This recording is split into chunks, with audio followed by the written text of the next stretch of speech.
What if Stannis Baratheon had triumphed over the Lannisters at Blackwater? Let's explore the depths of this alternate history. The roar of battle echoes across Blackwater Bay as flames dance on the river's surface. The acrid stench of wildfire hangs thick in the air, mingling with the metallic tang of blood.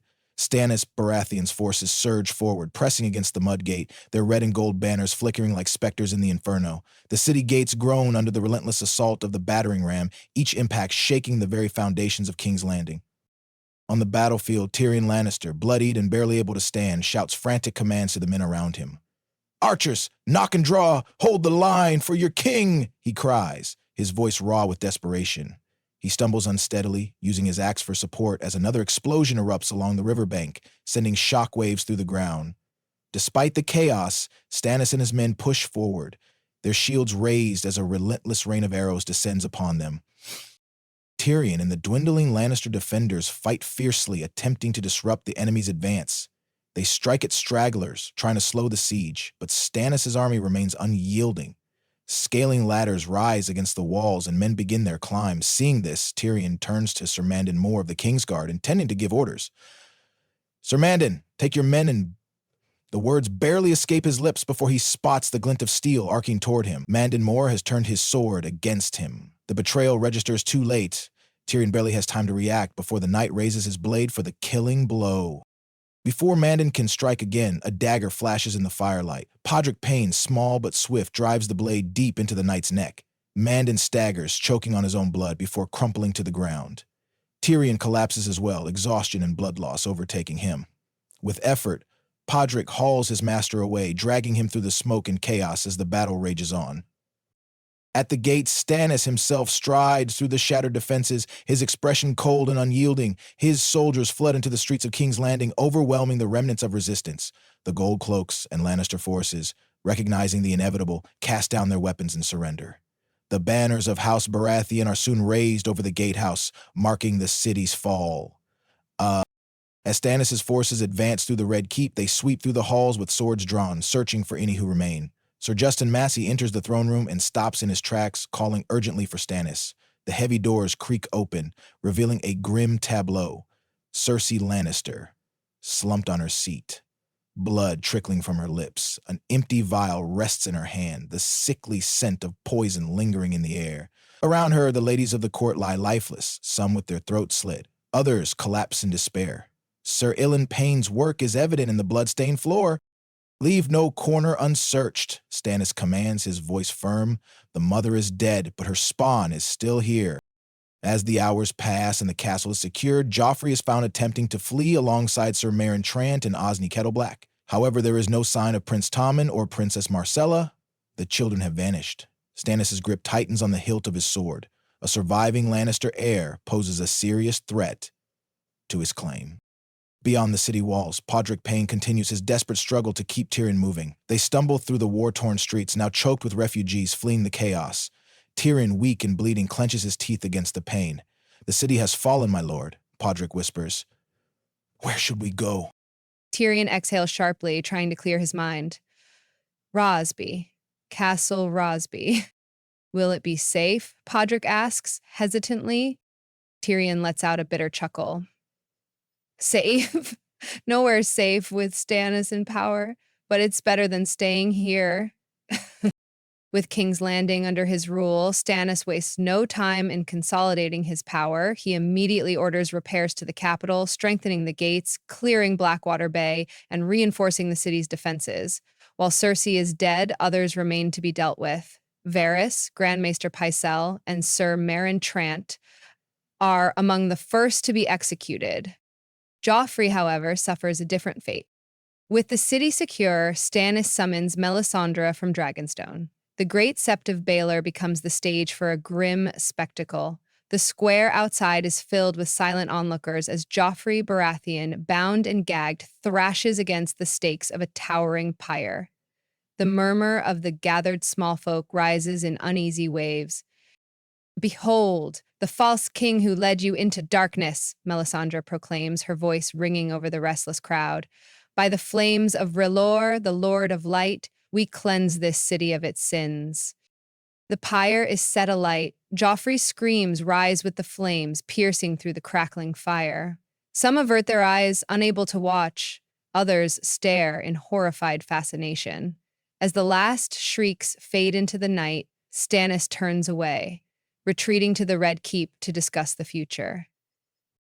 Sir Davos, his most trusted advisor, urges Stannis to reconsider such displays of brutality. The people won't stand for this, Davos warns. They may tolerate your rule, but this will turn them against you. The Queen's men, fervent followers of R'hllor, urge Stannis to continue cleansing his enemies with fire. But after witnessing the small folk's fury, Stannis relents. He allows Melisandre's followers to build their temples, but forbids further burnings. Meanwhile, in the small, squat halls of Castle Rosby, Tyrion Lannister sits by the hearth, nursing a goblet of wine. Podrick approaches hesitantly. "My lord, how are you feeling?" Tyrion exhales, like I just slept through the last 4 wars. "Any word of my father?" Podrick nods. "He's approaching from the north, but a small force is already heading to Rosby. We should meet them." Tyrion sighs. Let Tywin wait. The man never lacked patience. His respite is short-lived. Soon after, Sir Adam Marbrand arrives with orders to escort him to Tywin's camp. When Tyrion arrives, he finds his father studying maps, his cold gaze meeting his son's with unmistakable disappointment. "You took your time," Tywin says. Tyrion forces a smile. "I needed a moment to enjoy Rosby's renowned hospitality and lick my wounds." "You mean the city you were sent to protect?" Tywin retorts. "I did what I could," Tyrion insists. "I held the walls for as long as possible, but with Stannis' army and Joffrey's tantrums, you were meant to control your nephew and sister," Tywin interrupts. "To prevent their foolishness from costing us the war. And yet, here we are." Tyrion clenches his jaw. "Control them? Have you met Joffrey? The boy was a monster, father. And Cersei undermined every decision I made." Tywin's gaze hardens. "Excuses. You were given the authority to act. You failed." Dismissed with nothing but his father's disdain, Tyrion silently resolves to keep one secret to himself. Tommen Lannister is alive, hidden away in Rosby under his protection. Tywin need never know. As he leaves the pavilion, Tyrion spots a ragged group entering the camp. Small folk, septons, and broken men. "Sparrows," Sir Adam murmurs. They seek justice for the war's destruction. For once, Tyrion is glad this is no longer his problem. Back in King's Landing, Stannis sits upon the Iron Throne, listening to petitions from the city's merchants and small folk. Reports of clashes between R'hllor's followers and worshippers of the Seven trouble him, but larger matters loom. Tywin Lannister remains at large, and the war is far from over. And unbeknownst to him in Castle Rosby, Tyrion Lannister is already planning his next move. The battle erupts in chaos as both sides clash with righteous fury, engaging in a brutal melee. The Sparrows have the advantage of numbers, but the Queen's men are armed with superior weapons and armor. The steps of the temple quickly become slick with blood as warriors hack and slash at each other. Amid the carnage, the High Sparrow stands resolute, chanting prayers and shouting encouragement, though he does not fight. Amidst the chaos, Tyrion's sellswords slip unnoticed through a side passage into the temple. They navigate its labyrinthine corridors, skillfully avoiding patrols and skirmishes as they strategically place wildfire pots throughout the structure. Finally, they reach a small chamber where Tommen is held captive. The few guards left to protect him are swiftly cut down, and Tommen is escorted away to safety. Outside, the battle rages on. The Queen's men hold their ground, gradually cutting through the Sparrows' numbers. Suddenly, a low rumble shakes the ground beneath them. The Sparrows pause, looking around in confusion. The Queen's men shout warnings, but it is too late. A massive explosion tears through the temple in a blinding flash of green fire. The wildfire ignites with a deafening roar, consuming the structure and everyone trapped inside. Flames shoot skyward and the shockwave ripples through the city. The temple is obliterated, reduced to smoldering rubble, along with Stannis, Melisandre, and the Queen's men who remained within. From a safe distance, Tyrion watches the green fire rise over the city before making his way to the ruins. With a contemptuous smirk, he kicks over a stone and declares, "The Lord of Light has burned out, and the king has returned." He then gestures for Tommen to be brought forward. Suddenly, the remaining sparrows erupt in cheers, their voices joined by the gathered crowd, swept up in the euphoria of victory. Tyrion allows himself a small smile, knowing that there are still loose ends to tie up. Not all of Stannis' men perished in the destruction. The Northmen, Dornish, and Stormlanders, who refused to follow the Lord of Light, have taken refuge in the Red Keep under the leadership of Robert Glover, Oberyn Martell, and Davos Seaworth. Rather than take them prisoner, Tyrion offers them a deal: safe passage home in exchange for one final service, eliminating Tywin Lannister's army. As none of these men hold love for Tywin, they readily accept the offer. When word of King's Landing's recapture spreads, Tywin abandons his Riverlands campaign, leaving it in the hands of Kevan Lannister. He marches back to the capital at the head of 2,000 men and his most trusted knights. Upon entering the city, he finds a mass of people waiting to greet him, but they remain eerily silent, their eyes devoid of warmth. As his column presses forward, the front ranks suddenly break apart. The armed sparrows emerge from the crowd, wielding makeshift weapons. From the shadows of the streets and alleys, Northmen surge forward, led by Robert Glover, who roars commands as his men hack through the stunned Lannisters. The Dornish follow close behind, with Oberyn Martell at the forefront, a blur of crimson and gold, as he hurls spears and looses crossbow bolts. The Lannister knights scramble to form ranks, but the ambush is expertly executed. A hail of arrows from hidden Dornish archers rains down upon them, further devastating their ranks. The narrow streets trap Tywin's forces, cutting off any chance of retreat. At the rear, Davos Seaworth leads the Stormlander remnants, ensuring no escape.